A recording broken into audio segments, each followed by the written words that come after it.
والی کوئی حضرت خواجہ معین الدین چشتی اجمیری کا نام نہ لے، میں کاٹ ڈالوں گا اس کی زبان اور بعد میں چلا جاؤں گا جیل، لیکن میں خواجہ معین الدین چشتی اجمیری رحمت اللہ علیہ جیسے ولی کامل کی ذات بابرکات کے اوپر الزام نہیں آنے دوں گا۔ حضرت خواجہ معین الدین چشتی اجمیری رحمت اللہ علیہ عارف باللہ تھے، ولی اللہ تھے، وہ شریعت کے خلاف کبھی قوالی کو برداشت نہیں کر سکتے تھے۔ یہ قوالی جس کے اندر ڈھول تاشا بجتا ہے، جس میں گٹار بجتا ہے، جس میں بینجو بجتی ہے، ڈھولک بجتی ہے، اور قوالا بدترین طوائف قسم کی عورت ہوتی ہے، وہ قوالا ایک اللہ کے ولی کے آستانے پہ آ کر ایک طرف قوال بیٹھا، دوسری طرف قوالا بیٹھی، اللہ کے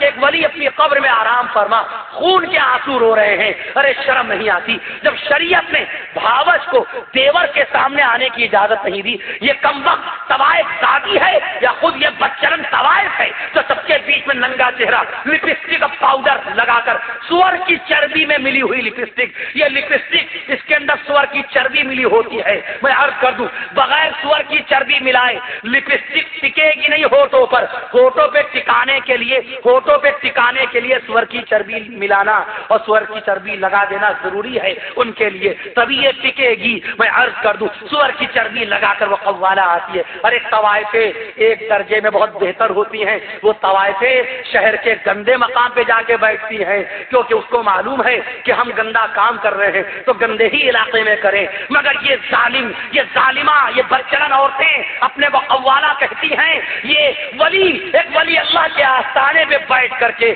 اپنے حسن کا جلوہ دکھا کر لوگوں کو آنکھوں سے زنا کرنے پر مجبور کر رہے ہیں۔ سامری جادوگر نے پہلی مرتبہ اس ڈھول تاشے والی قوالی کی بنیاد ڈالی۔ ڈھول تاشا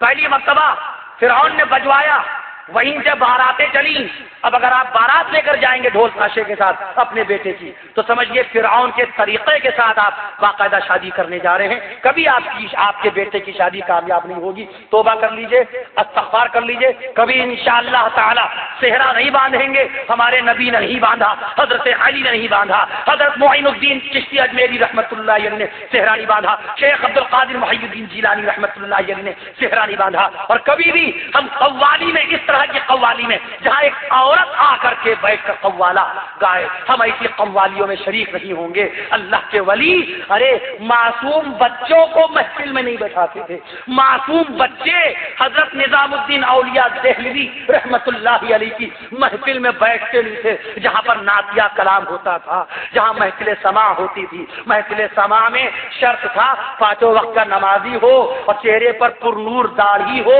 پاک صاف ہو، اللہ کے قرآن کو سمجھنے والا ہو، وہ آئے اللہ کی شان میں حمد و ثنا بیان کرے، وہ آئے امام الانبیاء حضرت محمد مصطفیٰ صلی اللہ علیہ وسلم کی شان اقدس میں نعتیہ کلام کہے۔ اور معصوم بچہ دیکھو نہ آئے، جس کی مونچھیں نہ آئی ہو اور جو پوری کلین شیو ہو، اس بچے کی انٹری نہیں ہوتی تھی ان بزرگان دین کی محفل کے اندر کہ کوئی دوسرا شخص ان معصوم بچوں پہ گندی نظر نہ ڈالے۔ یہ اللہ والے، یہ اللہ کے چہیتے ولی اللہ، ان کے اوپر یہ گندا گھناؤنا الزام لگانا، آج کی گندی قوالی کو، آج کی بے حیا بے شرم قوالی کو کس طرح سے قوال کیسے کہتا ہے؟ اے فلک ادھر دیکھ، قوال ایسی تو مخاطب کرتا ہے، قوال ایسی تو مخاطب کرتا ہے، باقاعدہ مخاطب کرتا ہے، وہ مخاطب ہوتا ہے کہ ادھر دیکھ۔ اگر راستے میں چلنے والی ایک لڑکی کو آپ ایسی کہہ دیں اے پلٹ، تو سینکڑوں لوگ آپ کے سر کو گنجا کرنے کے لیے آ جائیں گے۔ اور وہ قوال بے شرم بے حیا ہزاروں کے مجمع میں ایک غیر عورت کو کہتا ہے مائک کے اوپر، اے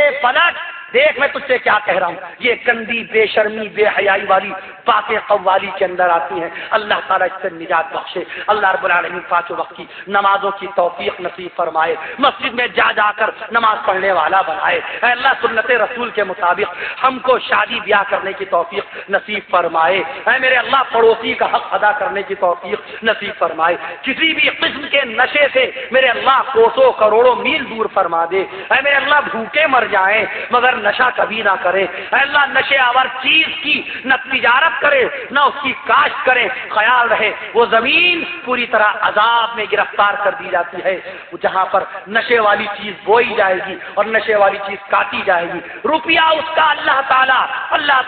اس کا روپیہ اس طرح سے ضائع کروا دے گا۔ آج بھی دیکھ لیجیے کس طرح 1 لاکھ روپے 2 لاکھ روپے چٹکی بجانے میں نکل جاتے ہیں ایسے آدمی کے جو گندی اور حرام چیزوں کی کاشتکاری کرتا ہے، نشے آور چیز کی، افیم کی، چرس، گانجا اور مارفین وغیرہ کی باقاعدہ کاشتکاری کرنے والا کوئی شخص ہو، باقاعدہ اس کا پیسہ اللہ تعالیٰ اس طرح ضائع کر دیتا ہے کہ پتہ بھی نہیں چلتا۔ جس طرح سے گھی کے اندر انگلی ڈالیے اور فوراً نکال لیجیے، نکالنے میں تکلیف نہیں ہوتی، ویسے ہی وہ پیسہ سڑ سے نکل جاتا ہے۔ اللہ تعالیٰ یا تو آگ لگوا دیتا ہے یا پولیس تھانہ کروا دیتا ہے یا مقدمے میں پھنسا دیتا ہے یا کوئی گھر کی دیوار گرا دیتا ہے، کسی نہ کسی شکل میں وہ پیسہ ضائع ہو جاتا ہے۔ حرام پیسہ کبھی باقی نہیں بچے گا، یہ اللہ کا وعدہ ہے۔ حرام پیسہ کبھی گھر کے اندر